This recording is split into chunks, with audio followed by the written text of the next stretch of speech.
Hello everyone, good morning. কেমন আছো তোমরা সবাই? আশা করছি সবাই খুব ভালো আছো। আমি রিয়াঙ্কা, নতুন একটা ব্লগে তোমাদের সবাইকে অনেক স্বাগত আর অনেক ভালোবাসা জানিয়ে আজকের ব্লগটার সাথে দিনটাও শুরু করলাম। তো আজকের দিনটা হচ্ছে বৃহস্পতিবার। তোমরা অনেক দিন পুরো আগের ভিডিওগুলো দেখছিলে, জানি একটু বোর ফিল করছিলে, কারণ রেগুলারের ভিডিও রেগুলার দেখতে বেশি ভালো লাগে। তো যথারীতি আজকেই নিয়ে চলে এসেছি বৃহস্পতিবারের ব্লগটা, তোমরা যথারীতি শুক্রবারেই পেয়ে যাচ্ছ। যাই হোক, সকালের যা কাজ থাকে বাড়ির বউদের, সেই কাজগুলোই এখন করছি। প্রথমেই বিছানাটাকে গুছিয়ে নিলাম, একটু সময় পেলাম না হলে এই বাসি বিছানা গোছাতে গোছাতে আমার প্রায় 10টা বেজে যায়। কি করব, একার সংসারে একটু তো অসুবিধা হবেই।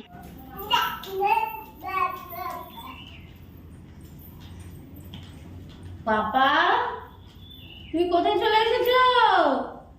কি ব্যাপার? এসো এসো এসো, জলের বোতল নিয়ে খেলবে তুমি? এই হচ্ছে পরিস্থিতি আমার বাড়ির। তো এদিকে আমি ঝাড় দিচ্ছি, সোনা পাপা কিন্তু হামা দিতে দিতে সোজা এদিকে চলে এসছে। ও ছিল কিন্তু রান্নাঘরের ওখানে মাদুরে বসে, সমস্ত খেলনা ওর কাছে দিয়ে দিয়েছিলাম, সেইগুলো নিয়ে খেলা চলছিল। ও বুঝে উঠতে পারছে না কি করব। দেখো তোমরা একটু, মানে একবার এগোচ্ছে, পিছাচ্ছে, আবার ঘুরে যাচ্ছে, এরকমই করছিল। তারপর তো কোলে করে নিয়ে এই সিঁড়িটাকে ঝাড় দিলাম, কারণ বলা যায় না, যদি এগিয়ে আসে তখন তো পড়ে গেলে ব্যথা পাবে, তাই না? তো তারপর দেখি মনুসোনা আসছে। তো মনুসোনা দেখি দূর থেকে যাচ্ছিল, একটু ডাকতেই ও চলে আসলো। তো এদিকে আমার ছেলে কিন্তু বেশ ভালোভাবেই মনুসোনাকে দেখে, যে কি ব্যাপার, মা এত আদর করে কেন মনুসোনাকে।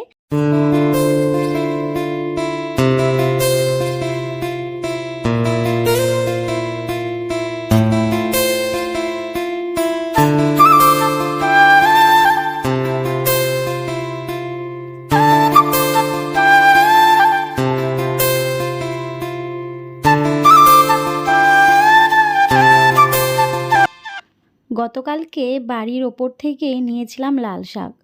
যখন সবজি কাকা বাড়িতে আসে তখন কিন্তু আমার রান্না হয়ে যায়, তাই যেই সবজিগুলো নিই সেইগুলো আগামীকালের জন্যই রাখতে হয়।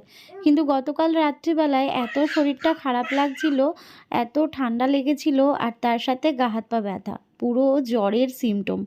তো যাই হোক, এই যে শাকটা দেখছো, এটা যে আমি কেটে রাখবো বা বেছে রাখবো সেটা আর করে উঠতে পারিনি। তো যথারীতি সকালবেলায় এই কাজটা নিয়ে বসেছি, তবে ছেলের পাশেই বসেছি, ওকে খেলনা দিয়েছি আর আমি এই কাজটা করছি। কিন্তু না, উনি আমার জিনিসগুলো নিয়েই খেলবে। বাচ্চারা তো এমনই হয়, তাই না?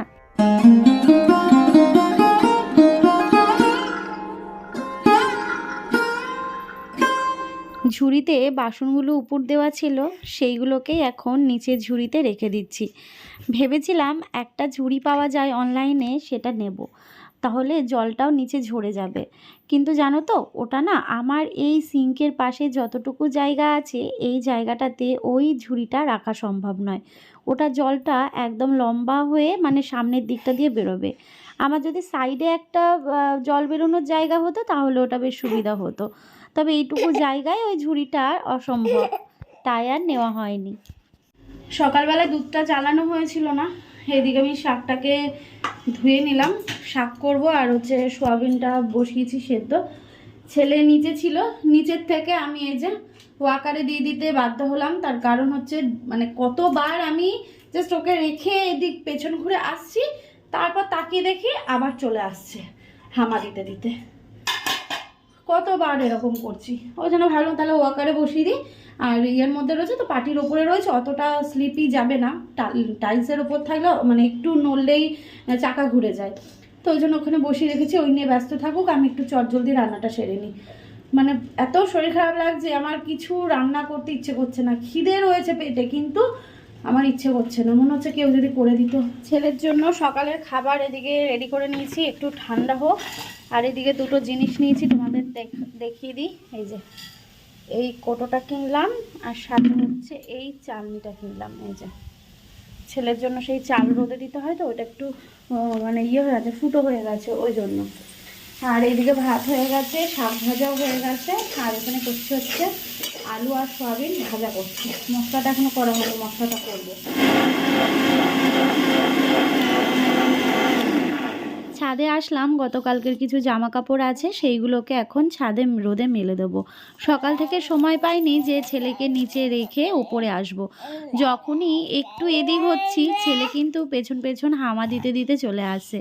তারপর ওয়াকারে বসিয়ে রেখে তো ওপরে আসা সম্ভব নয়, তাই জন্যে কিন্তু আমি ওর বাবা আসলো, এখন ওর বাবা ওকে নিয়েছে আর ওকে খাইয়েও দিয়েছি। ও এখন একটুখানি ঘুমোবে, তারপরে স্নান করাবো। আর ওদিকে ওর জলটাকেও রোদে দিয়ে দিয়েছি।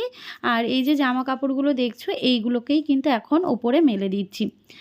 অনেকে কমেন্ট করছো রিয়াঙ্কা বাড়ির কাজ আবার কবে শুরু করবে। হ্যাঁ, বাড়ির কাজ তো অবশ্যই শুরু করব, যেহেতু ছেলের অন্নপ্রাশনে হিউজ টাকা আমাদের খরচ হয়েছে, তাই ইউটিউবের টাকা পেতে না পেতেই অনেক দিকে খরচ হয়ে যাচ্ছে, গোছাতে পারছি না। তো একটুখানি গুছিয়ে নিই, তো তারপর কিন্তু তোমরা আবার আমাদের বাড়ির কাজটা দেখতে পাবে। আমাদের মধ্যবিত্ত সংসার, তাই একটু গুছিয়ে তারপরেই কিন্তু কোনো কাজে হাত দিতে হয়। তো একবারে সমস্ত কিছু তো করা সম্ভব হয়ে ওঠে না, তাই ধীরে ধীরে করতে গেলে একটু সময় লাগে আর কি।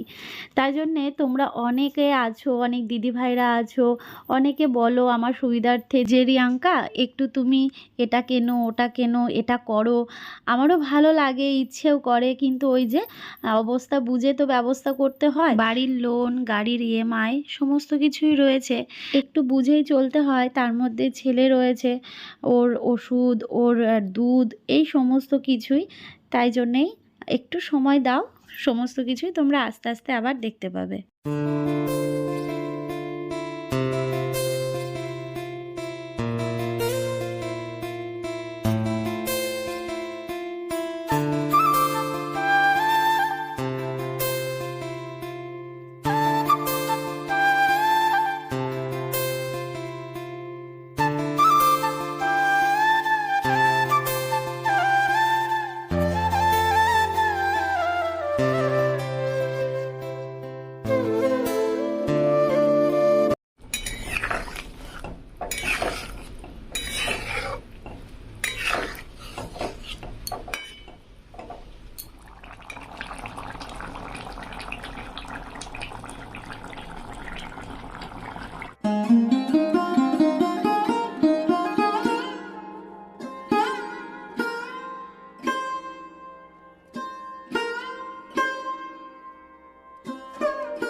সকাল থেকে কতবার যে এই গামলার মধ্যে সমস্ত খেলাগুলোর মানে রাখতে হয়, আবার এইগুলোকে ঢালতে হয়, কি বলবো।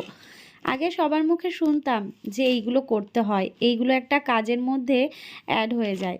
আমারও কিন্তু তাই হয়েছে, কতবার যে দিনে এই কাজটা করি কি বলবো। এখন ছেলে ঘুমোচ্ছে, ওকে স্নান করিয়ে দিলাম, কারণ ওর স্নানের আগে যে ঘুমটা দেয় ওটা আর তেমন একটা জোরালো হলো না, জেগে গেল। তাই জন্যে ওকে ঘুম পাড়িয়ে দিলাম।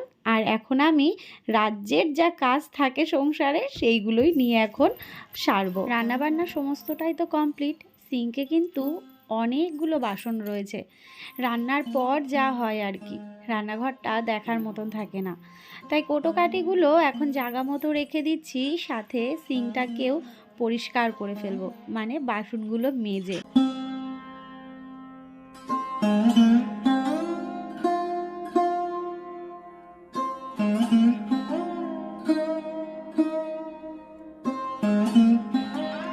কড়াইটা পুড়ে গেছিল, তাই কলতলায় না নেমে এটা না মাজলে হতো না, কারণ এই সমস্ত জিনিস দেখবে হালকা কিছু সিঙ্কে মাজা যায়, কিন্তু এই হাঁড়ি কড়াই এইগুলো কলতলায় না নামিয়ে মাজলে হয়ে ওঠে না।